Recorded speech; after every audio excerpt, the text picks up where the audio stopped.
think it's hilarious. Just so y'all know, I laughed when I logged on here and Jackson's like, yo, so what about Klay? I'm like, what? Like, what happened? It's like, oh, he unfollowed the Warriors. I think that's comical. I know you all be wanting like somebody's feelings to be hurt or something. It ain't that, ain't never gonna be that. That's hilarious. So I don't follow that. I mean, what is it? Like, if it's not that, if he's not unhappy or whatever the case may be, then why would he have unfollowed the Warriors? It does seem as though there is a direct effect between those two things to me. Yeah, I think what Draymond's trying to say is Draymond's feelings aren't hurt from Klay unfollowing the Warriors. I think Draymond's like, if you want me to say I'm upset about Klay unfollowing the Warriors and unfollowing people, he's not upset, which I think adds another layer to this situation. So Klay's unfollowing the Warriors. Draymond, who we know has had different things going on with his own teammates, and we know he's not going anywhere. Draymond's like, I don't care that Klay's unfollowed all of us, so that adds another layer. Klay's unhappy. Draymond doesn't care that he's unhappy, so now what happens? Is this a thing? I think Dre cares that he's unhappy. I don't think Dre wants to make it a bigger deal. I think it comes down to, with the second apron, with where they are, and when you can speak more to the economics of that in that regard. But you have Andrew Wiggins, you have Steph Curry. Are you going through a rebuild? There's a reason, I keep saying this.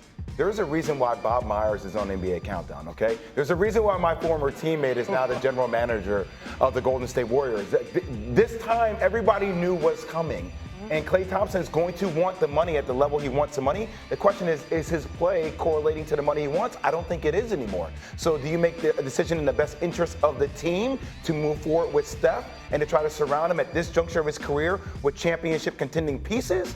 You do that by not signing Klay to the number he wants. Wendy, what? I mean, what should I make of this? It's very basic. It's a negotiation. The negotiation is on. If Draymond was a free agent, he would be doing stuff on his podcast, subtweeting and all that stuff.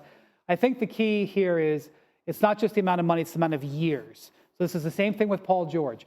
Kawhi Leonard took less than the max, but the key, I think, for Paul was he took 3 years, not the max, which could be 5. I think Paul George wants 5, or at least 4, to be sure. Klay maybe won't. I mean, he's going to have to take a pay cut. He's coming down, but how many years can he get? Because Andrew Wiggins took a pay cut, but he got 4 years. Draymond took a pay cut, but he got 4 years. That's the thing. I would not freak out. If I was a Warriors fan, I wouldn't overreact to this. But I do think the negotiation season has absolutely started. If you're question, even if you do sign Klay back, are you a contender in the West?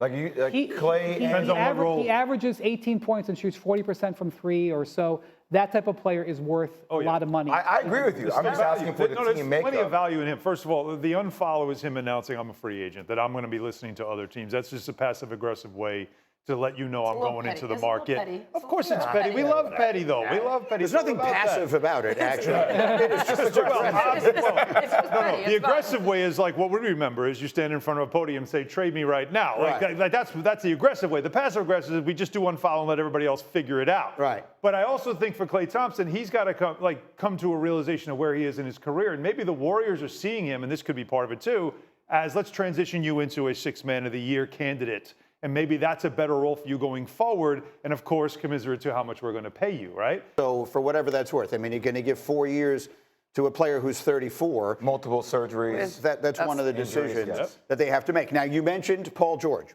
So I hope everyone was watching this. But the other night, Paul George has been, on the set for Countdown with our whole crew there. And the other night, Embiid is there. And they're asking Embiid about the offseason in Philadelphia, and this magnificent moment ensued. I can't stand them. I hate Boston. Great city, great fans. Obviously they got some great players, but he hurts me a lot. So hopefully, this offseason we find a way to get better and, add some pieces. And, add some pieces. That's Paul George he's looking at, to be clear. We didn't see it in that clip. Oh, yeah. Paul George is sitting right there. so tight. Paul was like, Don't make eye contact. Don't make eye contact. You were there, right? I mean, so here's some context. That was not planned. Joel Embiid showed up. Tim Bontemps, who covers the Sixers for us all the time, saw him in the tunnel. I was like, hey, what are you doing? Blah, blah, blah. Hey, well, you want to go on Countdown? Bontemps booked him and brought him onto the set. Okay, so I know that there's like this. And by the way, congrats to our producers who said, get that man a microphone. Yeah. Yes. So Paul George didn't know he was coming. It wasn't some sort of grand plan. It just sort of happened. If you want to blame somebody, blame Bontemps. But it didn't take that little, look to know that the Sixers were going to come after him. I won't do that again. But I will say this. What is interesting to me is that the Clippers are very aware that somebody is going to offer him a 4-year max contract, whether it's 76ers or the Magic, or a team could even trade for him. Because there's another thing with Paul George I want to point out. He has an option in his contract. This is known as the Chris Paul move, where you come to the team and say, I'm either going to sign with this team over here, or I'm going to pick up my option and you're going to trade me there. So even if you don't have cap space, a team, for example, underline, for example, like the New York Knicks, okay? If they wanted Paul George, they could say, you can come to us, we will trade for you. You don't have to sign him outright. Clippers know all this is going to go on, and yet they're still not making this offer.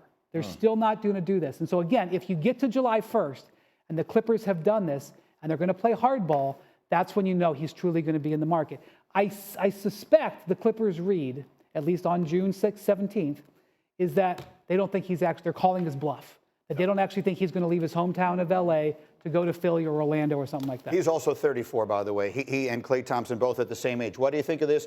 Paul George to Philly, does that make them a championship team? Should someone like the Knicks be involved in this? What do you think, Drea? Well, I think Paul George could fit with the Knicks because they need three-point shooting. They need knockdown three-point shooters. But when I think about him with Philly, I had the Clippers earlier this season when I was doing NBA Sideline. And the one thing Paul George told me, he said, some of our guys like to play certain ways. Like James Harden likes pick and roll actions. And he said, I like to play in randomness. I like to be creative. I like to play fast. I like to play with pace. When I think about Tyrese Maxey pushing the ball in transition, kicking it to Paul George so he can play in randomness, playing off of Joel Embiid, and also catch and shoot threes. Philly was 25th in the league in catch and shoot threes. Paul George hit those at 45% this season. So he feels an immediate need for Philly. And I do see him fitting really well with the pace that Maxey plays with and the way that he likes to play, he being Paul George. Look, the Celtics have some decisions to make on Derek White. Obviously, Jason Tatum's going to get paid a lot. There's a lot of second apron penalties that come along with them being over the cap. Like, I think Paul George makes Joel Embiid a contender for a world championship. And shout out to Joel Embiid. I know we're talking Paul George here on the low-hanging fruit. Like, I love how he always incites conversation like this. And for a guy that hasn't been to the Eastern Conference Finals, that understands all that, I love that he stated he hates Boston. I want to see rivalries in this game. He's nicknamed himself Troel. I love it. So this is what he does. And then, Alan, back to you as my resident Knicks person here. Wendy just said there's a way the Knicks could trade for him. Some might look at him and say, if he was on the floor and healthy, which, of course, for the Knicks, nobody was, they might be playing right now. What do you think? Well, I know that last summer they did actually try to trade for him, at least had discussions about trying to trade for him. It was the extension part that really was the end of the conversation. But they have been interested in Paul George, and he would be a By the way, magnificent another fit. player who could, in theory, negotiate and get a contract done within hours of the end of the finals is OG Anunoby. Yep. Let's keep an eye on that. Most people believe that Anunoby will stay with New York, but there have been indications that he may want to test the market because he's not thrilled with what the Knicks make. I've heard that on him. internally as well. Yep. Okay, we're going to get to that as we continue.